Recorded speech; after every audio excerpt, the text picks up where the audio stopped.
Hello everyone, good morning তোমাদের সবাইকে। কেমন আছো তোমরা সবাই? আশা করছি তোমরা সবাই অনেক ভালো আছো, সুস্থ আছো। আমিও অনেক ভালো আছি, সুস্থ আছি। নতুন দিন, নতুন সকাল, নতুন একটা মিনি ব্লগে তোমাদের সবাইকে অনেক স্বাগত জানাচ্ছি। ঘুম থেকে উঠে সর্বপ্রথম আমার যে কাজটা সব থেকে বড় কাজ, সেটা হলো বিছানা গুছানো। তো যাই হোক, চলো সুন্দর করে কিন্তু বিছানাটাকে গুছিয়ে নিচ্ছি। বেশ কয়েকদিন হয়ে গেল বিছানার চাদরটা কিন্তু আমি চেঞ্জ করে নিয়েছিলাম, কিন্তু বালিশের কভারগুলো এখনো পর্যন্ত চেঞ্জ করা হচ্ছিল না। তার জন্য ভাবলাম চলো আজকে কিন্তু বালিশের কভারগুলো চেঞ্জ করে নিই আর সুন্দর করে কেচে কিন্তু গুছিয়ে। তার কারণ এই যে বালিশের কভারটা দেখতে পাচ্ছ, এর কিন্তু বিছানার চাদরটা এরকমই আছে সেম। আমি যখন শর্ট ভিডিও দিয়েছিলাম তোমরা হয়তো দেখেছো। বিছানার চাদরটা চেঞ্জ করে নিয়েছিলাম, কিন্তু এখনো পর্যন্ত সেটা কাঁচা হয়নি। তাই জন্য ভাবলাম চলো বালিশের কভারগুলোও চেঞ্জ করে নিই, তারপরে একেবারে সব কিন্তু কেচে দেবো। বিছানা গোছানো কিন্তু আমার কমপ্লিট হয়ে গেছে। যাই হোক চলো, তারপরে কিন্তু আমি চলে এসেছিলাম আমাদের রান্নাঘরে। তার কারণ অনেকগুলো আসন জমা হয়েছিল, সেগুলো কিন্তু আজকে যতজন না বাড়িতে আছি তার বেশি কিন্তু আসন জমা হয়ে গেছিল। কি আর করব, এগুলো যত পড়ে থাকবে মানে বাইরে বার করানো থাকবে তত কিন্তু আমার ঝামেলা। কোনো জিনিস যদি ধুয়ে পুছে সুন্দর করে গুছিয়ে রেখে দিই, যতজন বাড়িতে আছি সেই হিসাবে যদি জিনিসপত্র বার করে রাখি, তাহলে কিন্তু আমার কাজ করতে খুবই সুবিধা। আজকে ভাবছি গ্যাসটাকে ভালো করে মুছে নেব,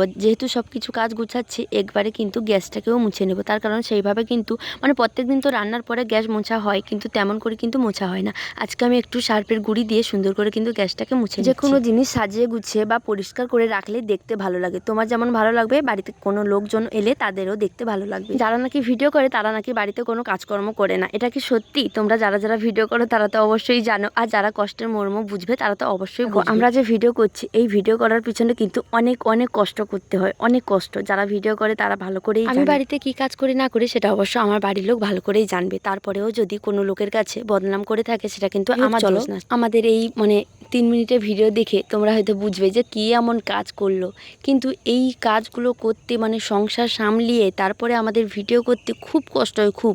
তোমরা একবার ভিডিও করে দেখো, মানে সংসারের সমস্ত কাজ সামলিয়ে ভিডিও করে দেখো, তারপরে হয়তো তোমরা এই কষ্টের মর্মটা বুঝবে। যাই হোক চলো, তোমরা এই কথাগুলো শুনে যারা বুঝায় তারা কিন্তু বুঝে যাবে যে আমি বাড়িতে কি কাজ করি না করি, আর যারা না বোঝায় তারা তো কোনোদিনও বুঝবে না। যাই হোক চলো বন্ধুরা, এইসব কথা বলে আর নিজের মন খারাপ করতে চাই না বা নিজের মাথা খারাপও করতে চাই না। এখন কিন্তু আমি চলে এসেছি পুকুরে। পুকুরে কিছু বাসনপত্র ছিল, সেগুলোকে কিন্তু ভালো করে ধুয়ে নিচ্ছি, আর হচ্ছে আসনগুলোকে ভালো করে ধুয়ে নিচ্ছি। আজকে হচ্ছে শনিবার, তোমরা তো সবাই জেনে গেছো, তার কারণ ফেসবুক ইউটিউবে একদম ভাইরাল হয়ে গেছে শনিবার দিন কি হতে চলেছে। আজকেই আছে সূর্যগ্রহণ, তার সাথে সাথে 30 বছর পর শনিদেব কিন্তু রাশি পরিবর্তন করছে। কথাটা হয়তো তোমরা সবাই জেনে গেছো, তার কারণ ফেসবুক ইউটিউব খুললেই আগে কিন্তু ভিডিও চলে আসছে যে শনিবার দিন সূর্যগ্রহণ আর হচ্ছে শনিদেব রাশি পরিবর্তন করছে। তাও একটু আমি কিন্তু ভিডিওতে বলে দিলাম। কথা বলতে বলতে অনেক কটা কিন্তু কাজ হয়ে গেল। অনেক কটা বলতে আসনগুলো কিন্তু প্রায় ধোয়া শেষ হয়ে গেছে। কালকে দুপুরবেলা ঠিক এই জায়গাটায় বসে আমি কিন্তু কড়াই মাছছিলাম, আর তখনই আমার চোখে পড়েছিল যে জলকম্প হচ্ছে। আর জলকম্পটা তো তোমরা সবাই দেখেছো আশা করি। যাই হোক চলো বন্ধুরা, আসনগুলো কিন্তু সব ধুয়ে নিয়েছি, এখন কিন্তু একে একে সবগুলো কিন্তু মেলে দিচ্ছি। আর এখন বাজে সকাল 8টা, তো এখনো পর্যন্ত কুয়াশা দেখো, আজকে কিন্তু খুবই কুয়াশা হয়েছে। আর এখন আমি ভিডিও এডিট করছি আর হচ্ছে ভয়েস দিচ্ছি, এখন বাজে 9টা। এখন কিন্তু খুবই রোদ বেরিয়েছে, মানে সকাল 8টার সময় দেখেছিলাম একদম চারিপাশটা সাদা হয়ে গেছে, একদম কিছু দেখা যাচ্ছিল না। আর এখন এত রোদ্দুর বেরিয়েছে বা এত এখন থেকে রোদের মানে তাপ বেড়ে গেছে, জানি না আজকে কি করে সমস্ত কাজ করবো। আর এখন দেখো চলে এসেছি রান্নাঘরে। রান্নাঘরে কিন্তু কিছু বাসনপত্র ছিল, সেগুলো কিন্তু ভালো করে গুছিয়ে নিচ্ছি, গুছিয়ে কিন্তু রেখে দেবো। এই যে একটু আগে তোমাদেরকে বললাম যে বাড়িতে যত না লোক আছে তার থেকে কিন্তু বেশি জিনিসপত্র বার করা আছে, এই জন্য কিন্তু সব কিন্তু গুছিয়ে রেখে দেবো। আর এই যে টিফিন বাক্সটা দেখলে ব্যাগের মধ্যে ভরে দিলাম, এটা কিন্তু বাবার বাড়ির টিফিন বাক্স। আমি কিন্তু ওখানে মহাপ্রভুর প্রসাদ নিয়ে এসেছিলাম বাবার বাড়ি থেকে, তখন থেকে কিন্তু এটা আছে।